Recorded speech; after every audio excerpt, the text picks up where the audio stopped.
discussing features of parliamentary government. We have discussed the basics of parliamentary government, presidential government, difference between parliamentary and president government. So, we will continue with our basics. So, these are the features of parliamentary government. We have in parliamentary government both nominal and real executive. When we say nominal executive is just a ceremonial executive. So, nominal is ceremonial. So, in our parliamentary democracy, we have president as a nominal executive and prime minister as a real executive. So, what is nominal executive? Here when we say president of India is the head of the nation, that is head of the state, and prime minister is the head of the government. So, here nominal executive is president of India. He is the nominal head and real head is cabinet or council of ministers headed by prime minister. So, prime minister is the real executive in parliamentary form of government. We also call this as de jure and de facto. De jure and de facto. So, de jure is the nominal head or ceremonial head in our parliamentary system, and real authority, real power lies in prime minister. As we know, we have opted for parliamentary system of government, and in parliamentary system we have a elected body, council of ministers. A council of ministers is headed by the prime minister. Prime minister is one among all those MPs, but because he is a leader of the party and also leader of the parliament, the prime minister has the real hold on the government, on the policies. He is responsible to the parliament, and as we know, president is not directly elected by the people. So, obviously, if the president had been directly elected, there would have been a conflict of interest. So, both the prime minister and the president, if they are both directly elected by the people, definitely there would be a conflict of interest between them. So, the constitutional framers or the fathers of the constitution has thought that let the president be the nominal executive, because for the parliament, as a fact, the parliament consists of Lok Sabha, Rajya Sabha and the president. So, if a bill to be passed and if a bill to become an act, it has to pass in both the houses, and the assent of the president is also needed. So, parliament consists of Lok Sabha, Rajya Sabha and the president. Here the de jure head is the president, who is nominated, who is also elected but indirectly. President is elected indirectly by a single transferable vote, that is there is a separate electoral college for the election of the president. And real executive is prime minister, who is directly elected. He may also be nominated from the Rajya Sabha. So, we have members of the Rajya Sabha. There are many prime ministers who also been members of the Rajya Sabha. This is not in the case of Britain. It is only in the case of India, where a member of Rajya Sabha can also become a minister or prime minister as well. So, this is the important feature, having a nominal head and real head. Second is majority party rule. See, we have a parliamentary type of democracy, a representative form of democracy, where we have multi-party system. Earlier we had a single party system after elections, which was almost powerful. Single party in the sense there were also parties, but Congress was the powerful party. But no, gradually there are many parties, even regional parties got evolved. So, majority party rules. In our representative form of democracy, any party who gets the majority in the house would form the government. So, gradually there were many instances where no party could have a clear majority to form the government. In such cases, the government can be formed by coalition of different parties having similar ideologies. So, the party which could not bring a clear majority can combined with other parties to form the government. Obviously, those governments were not stable, but still we had evolved in forming a government with coalition of different parties. So it's also a good thing. It's also evolving of our democracy. We are becoming more mature in that sense. So in parliamentary democracy, in parliamentary form of government, any party which gets majority in the house of the parliament would form the government. So we have seen earlier post independence, immediately the Congress has formed the government. 15 years it got existed. So there was no problem with the single party. Then slowly Morarji Desai government, which could not give a stable government. Then again we know VP Singh, Chandrasekhar, IK Gujral. So these prime ministers could not form a government based on the majority, and they were very short lived. There were also problems with coalition form of government. But if the government has a clear majority, then that government would function for its full term, that is term of 5 years. Now in this case, now we have a very clear majority in the house and we have a stable government. Collective responsibility. The entire system of parliamentary government rests on collective responsibility. When we say collective responsibility, already we have discussed that we have a system of dual executive, that is the legislatures are themselves executive.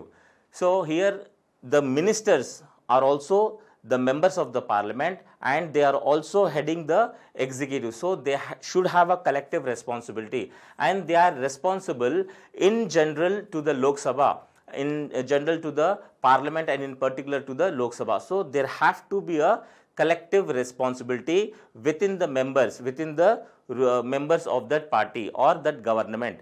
No one could just get away saying that this is not my ministry or this is not my subject. So every minister, the members of the Council of Ministers or the cabinet ministers should be collectively responsible. Otherwise, there may be a chance of dissolving of the government. The government may get dissolved if the no confidence motion gets passed in the Lok Sabha. So collective responsibility is definitely a bedrock to the parliamentary form of government. So Article 75 says that there have to be a collective responsibility. If the government could not survive, then there might be a reason where there is a bill or a motion introduced in the Lok Sabha, in the parliament, and if that no confidence motion gets passed, the government would get dissolved. So collective responsibility is the bedrock of parliamentary form of government. Another feature of parliamentary form of government is political homogeneity.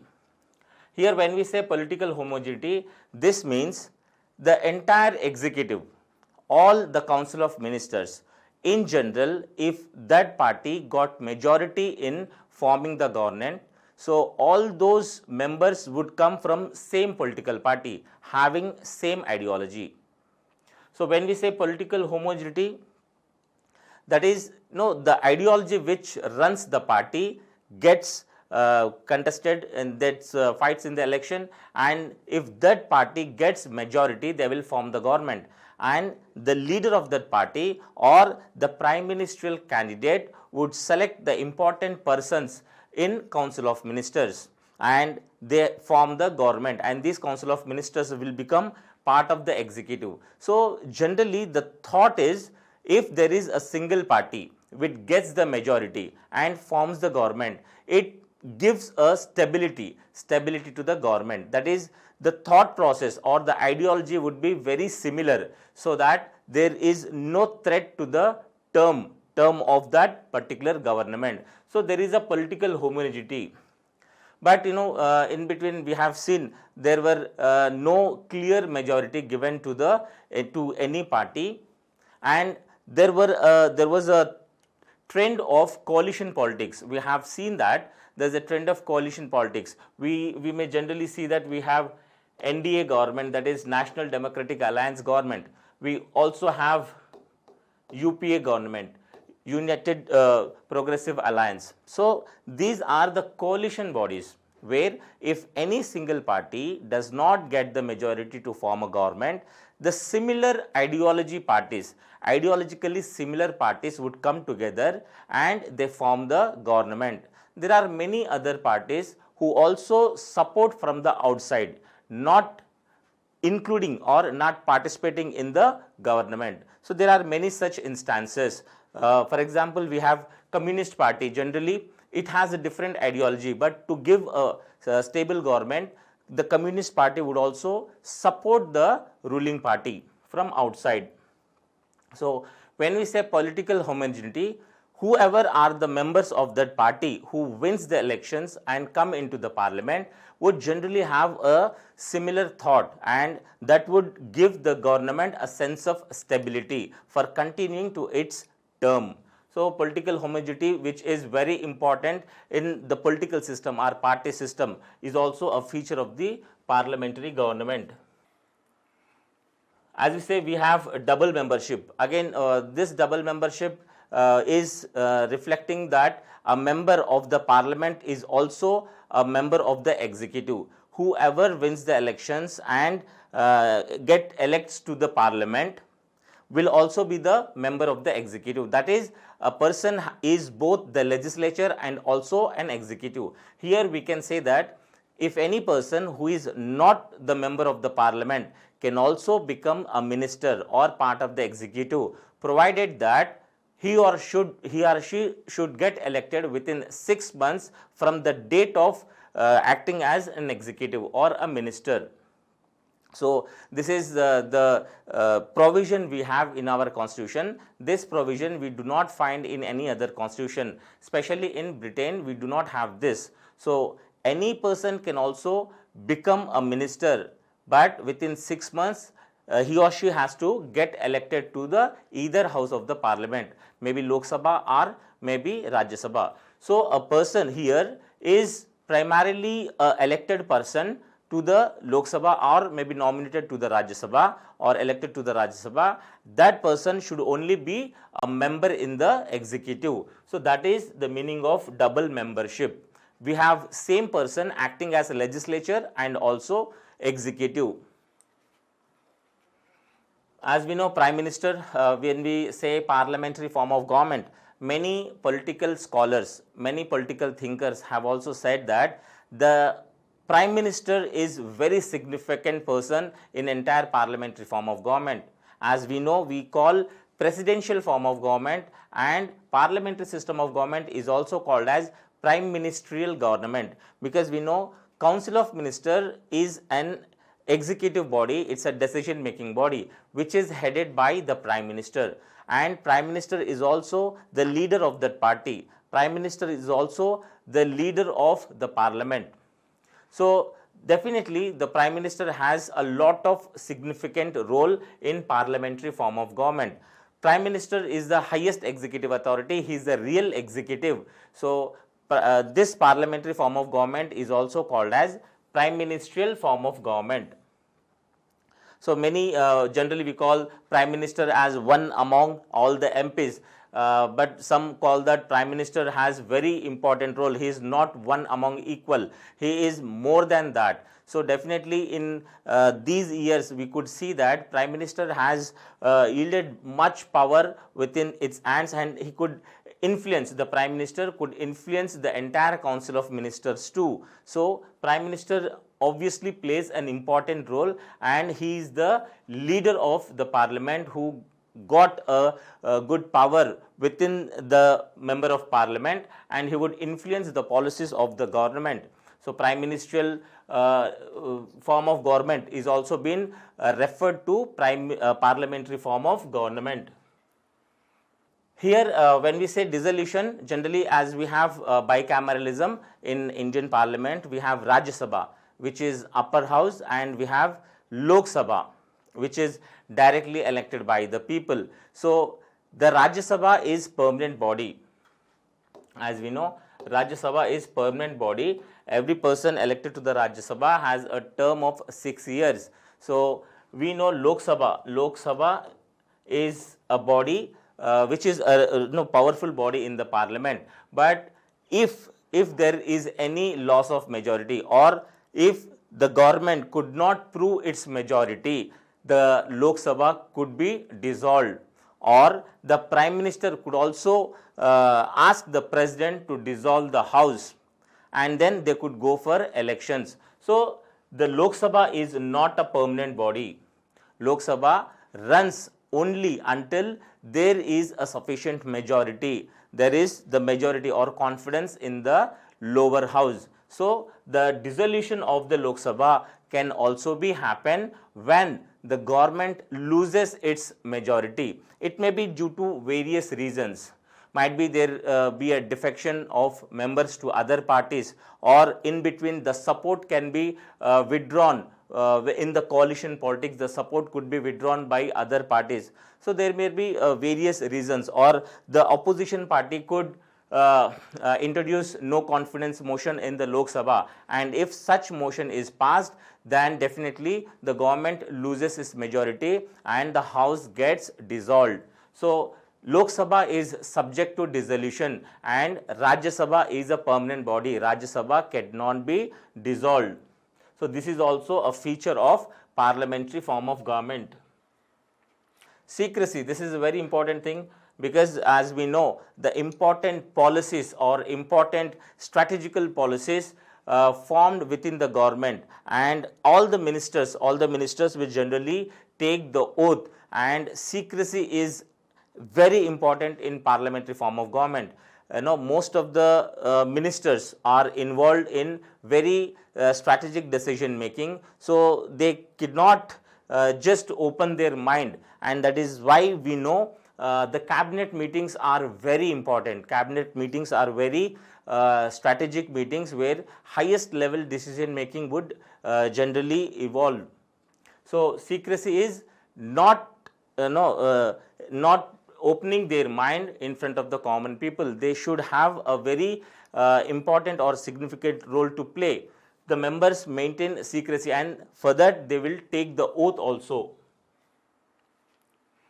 So that was the features of parliamentary form of government. Now we have features of presidential form of government. We generally compare the parliamentary system with the presidential system. Presidential system is followed in United States of America, which is a pure form of system where federalism is implemented or federalism is followed. So American Constitution provides for the presidential form of government, and we need to also understand that there was a debate in Constituent Assembly that why not presidential system for India. As we know that we have already have experience of prime ministerial form of government or parliamentary form of government, because Britishers have ruled us, and we could not experiment with this new concept of presidential form of government. And we also thought that we need more of responsibility than stability. We know that presidential form of government is more stable when compared to parliamentary form of government, but presidential form of government is not responsible to the parliament. That is, in America, the president is not responsible to the Congress, that is Parliament of United States of America. So what are the features of presidential form of government?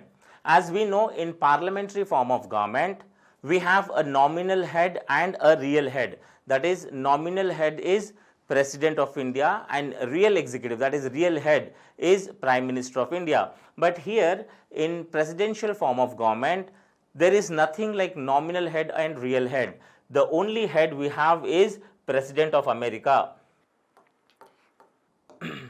So President of America is the both nominal and real head. So he is also he decides every policy. He could choose anyone for his executive, or he may not. He generally is not responsible to the Congress. So he has all the free hand to do, and he also has a fixed term of 4 years. So we know that head of both the state and the government. So American president is both real head, that is head of the government, and he is also head of the state.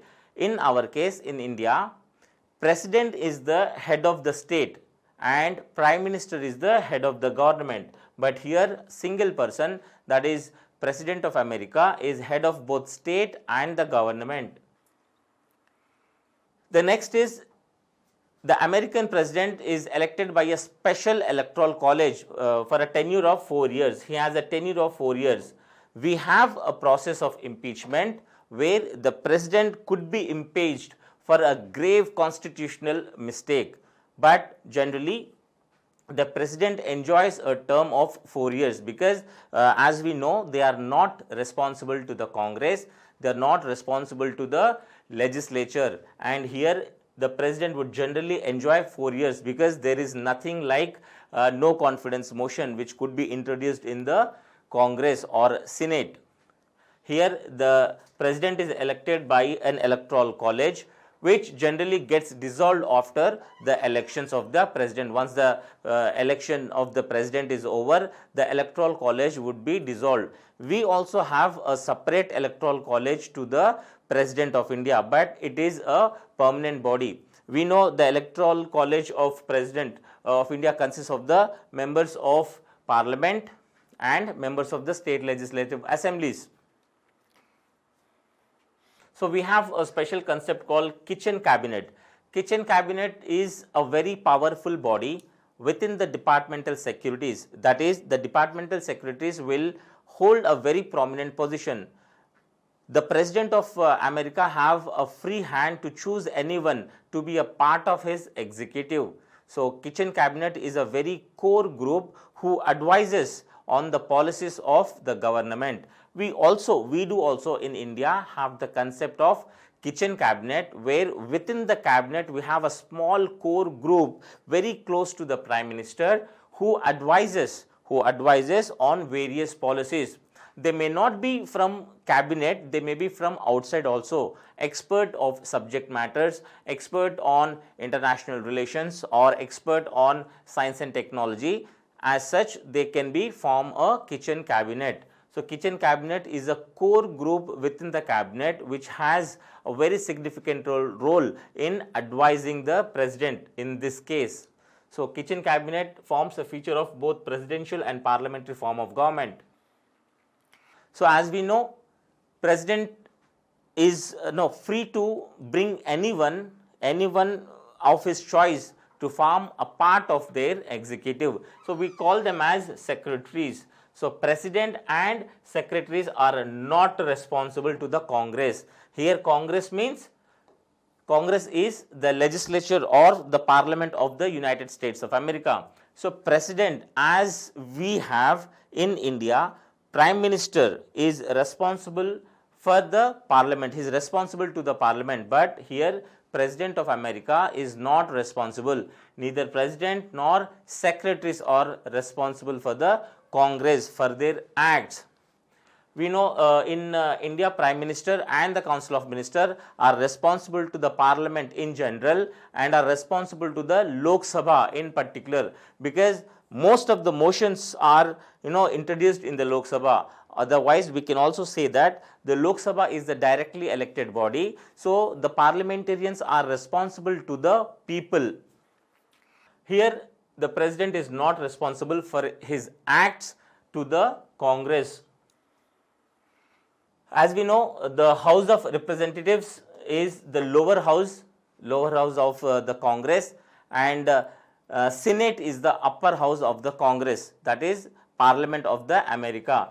And we know that in India, the Lok Sabha is subjected to the dissolution, provided that if there is any party or the government loses its majority. When the government loses its majority, then the Lok Sabha could be dissolved, or in any case, if the Prime Minister wants the President to dissolve the elections or to go for early elections, there is a chance that the Lok Sabha could get dissolved, but that is not the case with the President.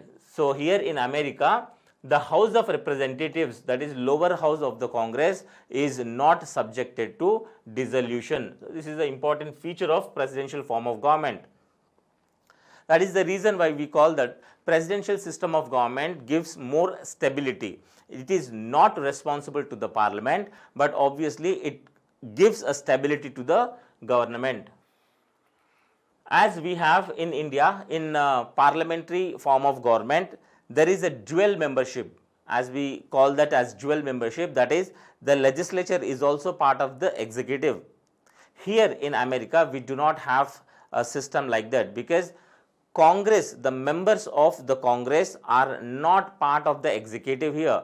President of America could choose anyone outside the parliament as his departmental secretaries. So, the departmental secretaries or secretaries are not part of the Congress. So, there is a clear distinction between the legislature and executive, as we do not have that. We have a system called dual membership, where legislatures are only the part of executive. They head the ministry, they head the department as a political head. So, we do not see there is a clear separation of legislatures and executives in parliamentary form of government, but American presidential system is based on clear separation of powers, that is separation of legislature and judiciary. Hope you like this class.